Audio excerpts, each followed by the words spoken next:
11 years after the US Supreme Court ruled that same-sex couples have a constitutional right to marry, the Friday anniversary of Obergefell versus Hodges arrives in a country where marriage equality is deeply woven into American life and still treated by its opponents as unfinished business.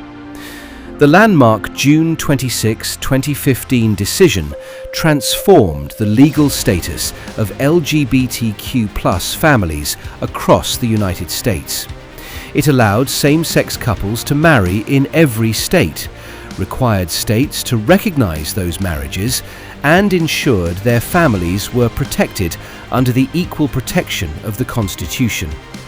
It also made Jim Obergefell, an Ohio widower who sued to be listed as the surviving spouse on his husband John Arthur's death certificate, one of the most recognizable names in modern civil rights law.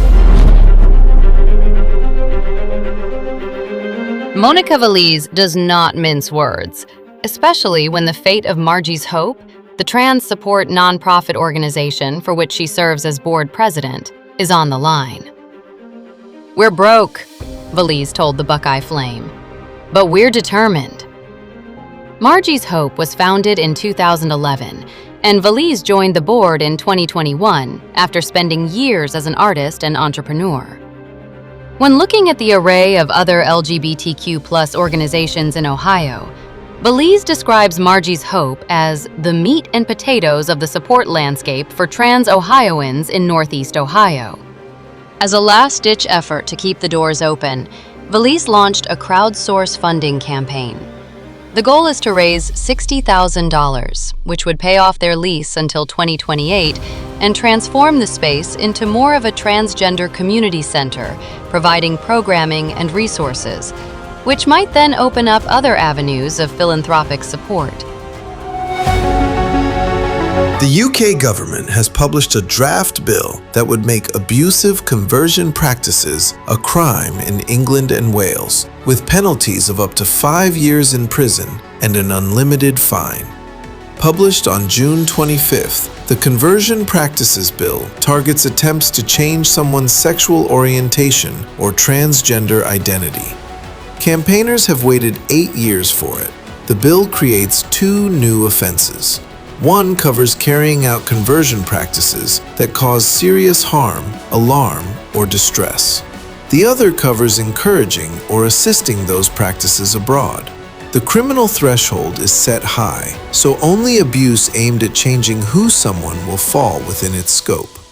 The trans-inclusive bill borrows in part from New Zealand's model and has been fought off twice. Will it succeed a third time? Only time will tell.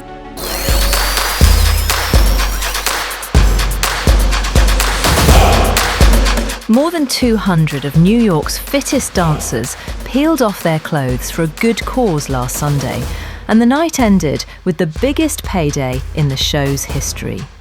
Broadway Bears, licensed to strip, pulled in a record $2,534,428 for Broadway Cares Equity Fights AIDS, beating last year's record of $2,447,967.